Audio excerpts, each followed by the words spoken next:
बोलणाऱ्याच्या विरोधात बाबासाहेबांच्या विरोधामध्ये त्यांच्या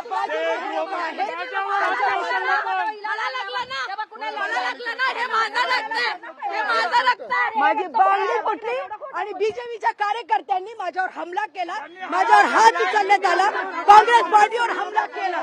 मी फक्त एवढंच बोलणार, भारतीय जनता पार्टी ही चोर आहे, भारतीय जनता पार्टी ही चोर आहे, भारतीय जनता पार्टीचे लोक चोर आहेत. आता त्यांची सरकार आल्यापासून भारतीय जनता पार्टीची केंद्रामध्ये अमित शहा बोलत आहे आणि त्यांचे कार्यकर्त्यांवर हात उचलत आहे. केंद्रामध्ये अमित शहा बोलत आहे आणि त्यांचे कार्यकर्त्यांवर हात उचलत आहेत. काँग्रेसच्या कार्यकर्त्यांवर अत्याचार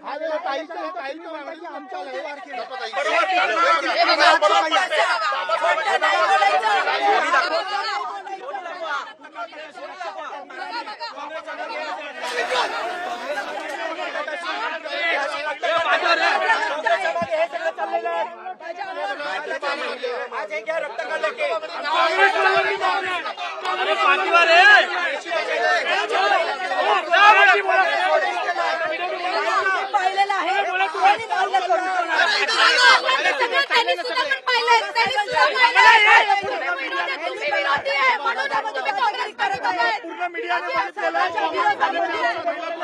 अमित शहानी चुकीचं वक्तव्य केलेलं आहे, त्याच्या विरोधामध्ये या देशाची जनता उतरलेली आहे, सगळीकडे उतरलेले आहे. आणि हे लोक काँग्रेस कार्यालयावर येऊन दगडफेक करत आहेत, दादागिरी करत आहेत.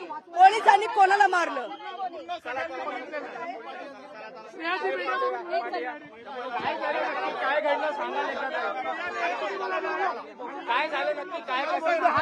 आता आम्ही हे बघा, ह्यांची गुंडादारी, ह्यांचं नुसतं हात उचललं, माझं कॉलर धरली, ती मारायला आली, तू कशी आलीस म्हणून ही बोलती ती बाई. ही काँग्रेसची सभ्यता आहे का? हा, हे भाईगिरी आहे का? माझ्यावर हात उचलला त्या बाईने, ही माणूस आहे. अरे कार्यालय फोडलं, खरं कोणाचं रक्त काढलं नाही ना आम्ही, रक्ताने काढलं ना. ही रक्त काढली आहे गुंडागिरी, तिला कॉलर धरायचं हे कुठं आहे? बाबासाहेबचं माझ्यावर हात उचलला आणि बाबासाहेबांच्या नावानं हे लोक नुसतं राजकारणी करतात सतत. आम्ही आणि हे लोक माफी मागे सुद्धा आम्ही गप राहणार नाही. हा गुंडागिरीनं सगळं बंदच करायला लावेल.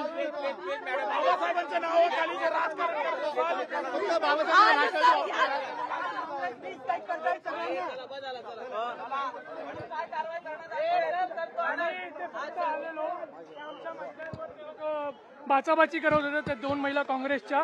आम्ही फक्त बघायला आलो, ती माझ्यासोबत बाचाबाची करायला लागली. मी तिथे बघितलं, माझ्या छातीवर तिने हात मारलं, मला वाचवायला गेली. तुमचे हात पण काळे आहेत, हो माहिती आहे. दुसऱ्याच्या कार्यालयावरती जेव्हा काळं फेकत होतात, मग हे आंदोलन योग्य वाटतंय का आपल्याला? योग्यच आहे, पटतंय का? योग्यच आहे. आमच्या बाबासाहेबांचा अपमान हे लोक करणार. संविधानानेच आंदोलनाचा आम्हाला हे दिलेला हक्क.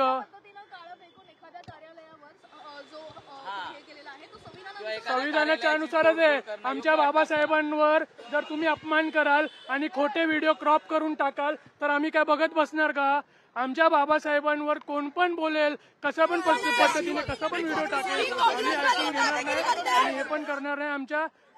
आमच्या सकाळी आमच्या नेत्यांवर पण त्या लोकांनी, काँग्रेसवाल्यांनी हल्ला केला. हे काँग्रेस आणि राहुल गांधी हे फ्रस्ट्रेट झालेले आहेत की आता नेहरू गांधीचं नाव संपत चाललेलं आहे आणि बाबासाहेबांचं नाव एवढं मोठं होतं म्हणून हे राहुल गांधी आणि काँग्रेसला फ्रस्ट्रेशन आहे.